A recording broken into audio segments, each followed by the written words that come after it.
Hello everyone, good morning. তো আজকে যেমন কালকে বললাম, আজকে সারাদিনটা আমার খুব ব্যস্ততায় কাটতে চলেছে। তো আজকে বেরোবো তাড়াতাড়ি, তাই জন্য আমি সকালবেলা উঠে স্নান করে নিয়েছি আর এখন এসেছি ব্রেকফাস্টটা বানাতে। ওরা একটু লেটে বেরোবে বা হয়তো বেরোবে না, আমি ঠিক জানি না। তো আজকে আমি বানাবো চিড়ের পোলাও, আর সেই রেসিপিটা আপনাদের সাথে শেয়ার করবো। আপাতত আমি গাজর, ফুলকপি এগুলো কাটবো, আলু, যা যা সবজি আমার কাছে আছে আমি সেগুলো দিয়ে করবো। তো চলুন আজকের দিনটা শুরু করা যাক। আমি এখানে ফুলকপি, আলু, গাজর কেটে নিয়েছি। এগুলোকে আমি একটু ভাপিয়ে নেব, তাহলে তাড়াতাড়ি আমার রান্নাটা হবে। একটু ফেলে দিই, দেখি।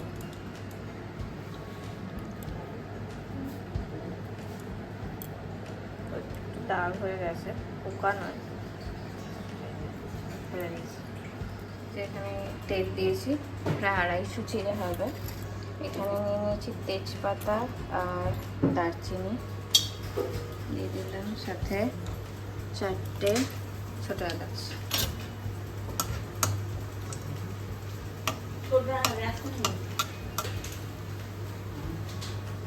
এটার এসেন্সটা বেরিয়ে গেলে এর মধ্যে দেব কেটে রাখা পেঁয়াজ আর কাঁচা লঙ্কাটা। আর ওইদিকে আমার সবজি সেদ্ধ হয়ে গেছে, মানে সেদ্ধ হয়নি, ভাপানো হয়ে গেছে, ওটা দিয়ে দেবো। পেঁয়াজটা মোটামুটি ভাজা হয়ে গেছে, খুব বেশি ভাজবো না। এবার এই ভাপিয়ে রাখা সবজিগুলো দিয়ে দেবো।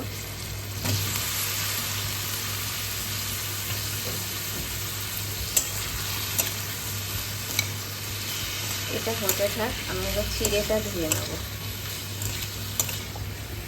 ধুয়ে জল ঝরিয়ে নেব। চিড়েটা সবসময় শক্ত চিড়ে নেবেন, পাতলা চিড়ে নিলে কিন্তু পুরো গলে যাবে। পাতলা চিড়ে নিয়ে দুধ চিড়ে, দুধ চিড়ে এইসব খাওয়ার জন্য ঠিক আছে, পোলাও করার জন্য শক্ত চিড়ে দরকার। চিড়েটা কিন্তু খুব ভালো করে ধুতে হবে, কারণ চিড়ের মধ্যে প্রচুর ধুলোবালি থাকে, বালি না মানে ওই আর কি রেসিডিউস থাকে প্রচুর। প্লাস এরকম ধান দেখতে পাবেন, এই ধানগুলো থাকে। তো এগুলো আমাদের ভালো করে ধুয়ে নিতে হবে, নিয়ে জল ঝরিয়ে রেখে দিতে হবে। আপনারা বুঝতে পারবেন না চিড়েটা একটু নরম হয়ে গেছে। এই যে চিড়েটা আমি ধুয়ে জল ঝরিয়ে রেখেছি, এবার এটাকে এর মধ্যে দিয়ে দেবো। এটা আমি অফ ক্যামেরা করবো, কারণ না হলে আমার হাত থেকে পড়ে যাবে, অনেকটা আছে। পোলাওটা প্রায় হয়েই এসেছে। ইন বিটুইন আমি একটু ছাতুর জল খেয়ে নিচ্ছি অ্যাজ ইউজুয়াল। আপনাদেরও যাদের আমার মতো অবস্থা, সকালবেলা চোখে নাকে কিছু দেখতে পান না, তারাই ছাতুর জল খেয়ে নিতে পারেন। অ্যাটলিস্ট ফাস্টিংটা ব্রেক হয়। তো তাই এটা হলে আমি সবাইকে খেতে দিয়ে পুজো করতে যাব। পুজো করে এসে আমি ভাত খেয়ে নেবো, কারণ এইটা যদি থাকে তাহলে আমি ওটা টিফিনে নিয়ে চলে যাবো, আর যদি না থাকে আমাকে আজকে বাইরে থেকে টিফিন করতে হবে। তো এই হচ্ছে আজকে রুটিন। ফিরে আসবো, এসে আবার আমি চলে যাবো আমার চেম্বারে। আজকে অ্যাপয়েন্টমেন্ট আছে আমার। চিড়ে পোলাও রেডি। এটাতে যদি একটু ক্যাপসিকাম দিতে পারতাম আরও ভালো হতো, আজকে নেই। তো ক্যাসারোলা ঢেকে দিয়েছি, ঢেকে দিলাম। এবার আমি যাবো পুজো করতে।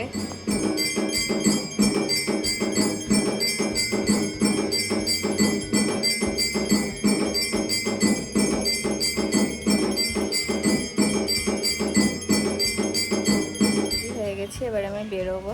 আজকে আমাকে সিদ্ধির দিয়ে আসবে, আর ভাবছি আগের ট্রেনটা ধরে নেবো যদি পাই। পাওয়া মুশকিল আছে, দেখছি। আজকে সত্যি সাইকেল চালাতে ইচ্ছা করছে না আমার। ও এমনি সিঙ্গুরে যাবে, তো আমাকে বললো তোমাকে আমি নামিয়ে দিচ্ছি, আজকে সাইকেল নিতে হবে না।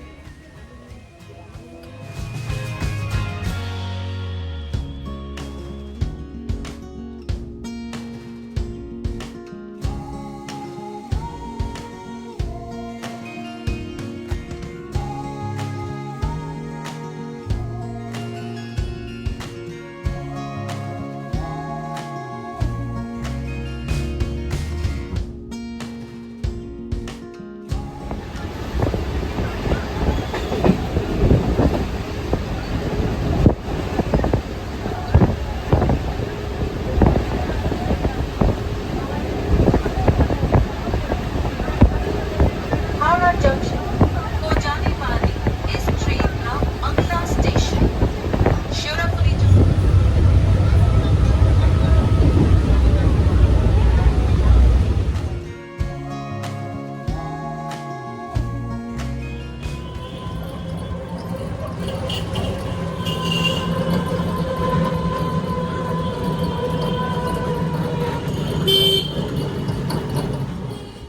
তো আমি এসে গেছি দিদির বাড়িতে,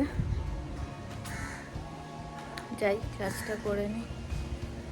চোখ ঠোক জ্বালা করছে হলকায়, রোদের হলকায়। বেরিয়ে গেছি আজকে, একটু তাড়াতাড়ি এসেছিলাম, তাড়াতাড়ি বেরিয়ে গেছি কারণ আমার চেম্বার আছে, যেটা জানেনই আপনারা। তো চেম্বারে বসার আগে আমাকে একটু রেস্ট নিতে হবে, ইন দ্য সেন্স একটু বসে আমি ড্রেসটা চেঞ্জ করব, স্নান করব আর একবার, কারণ ঘেমে পুরো জল হয়ে গেছি। এভাবে চেম্বারে যাওয়া যায় না। দুটো পেশেন্ট এলে আমাকে যদি তাদের মনে হয় যে ম্যাম, মানে ওনারা ম্যাম বলে, ম্যাম নিজেই ডিস্ট্রেসড হয়ে আছে, তাহলে মুশকিল। তো ওই নিজের মুখটা একটু ঠিক করে তারপরে বসবো চেম্বারে। আমাকে যেতে হবে, অনেকটাই দূর। তো যাই, টোটোর জন্য এখন ওয়েট করি। প্রচণ্ড রোদ, প্রচণ্ড, মানে এখানটায় বুঝতে পারা যাচ্ছে না, মানে সে বলে না কাঠ ফাটা আর টাক ফাটা, ওই রোদ এখন। দেখি টোটো পেলে হয় তাড়াতাড়ি।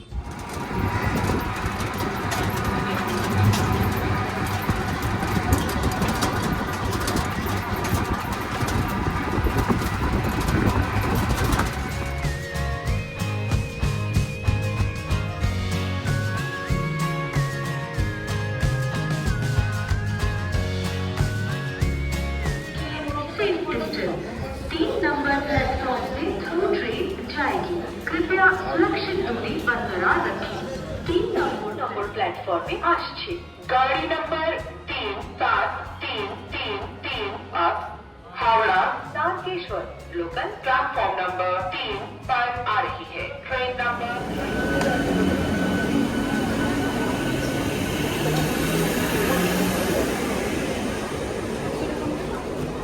बोले একটা দিও।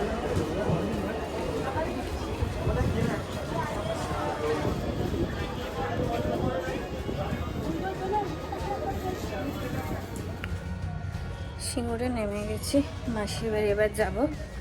গিয়ে একটু রেস্ট নিয়ে জামা কাপড় ছেড়ে স্নান করব, জামা কাপড় ছেড়ে আবার আমি বেরিয়ে যাব।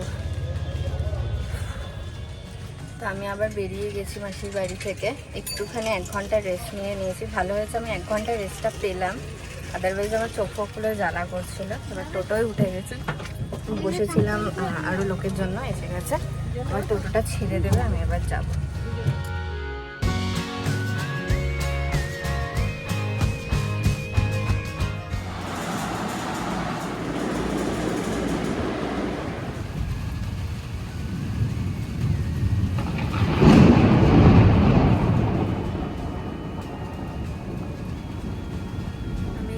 বাড়ি এলাম, বাইরে প্রচণ্ড ঝড় বৃষ্টি হচ্ছে। আমি একদম একটা ম্যাক্সিতে চেঞ্জ করে নিয়েছি, কারণ সারাদিন আজকে সেই সকাল থেকে আমি বাইরে, অ্যান্ড মানে এত জামা চেঞ্জ করে নিয়েছিলাম মাসির বাড়িতে, তাও বাড়িতে যে একটা রিল্যাক্সেশন, সেটার জন্য ম্যাক্সি বেস্ট।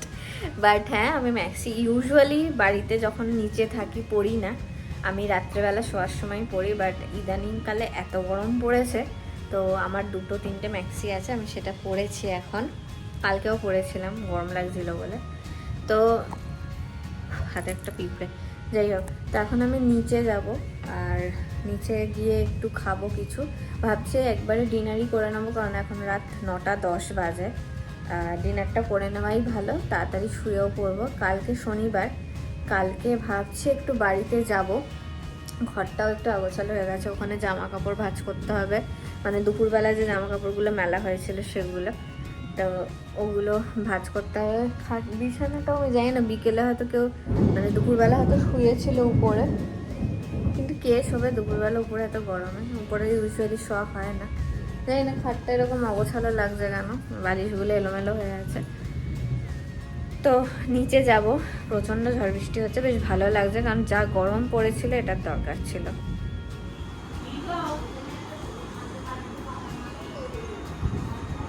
বাটিতে মেজে দিই তোমার কি এখন? হ্যাঁ, এই পাট করে দিয়েছে।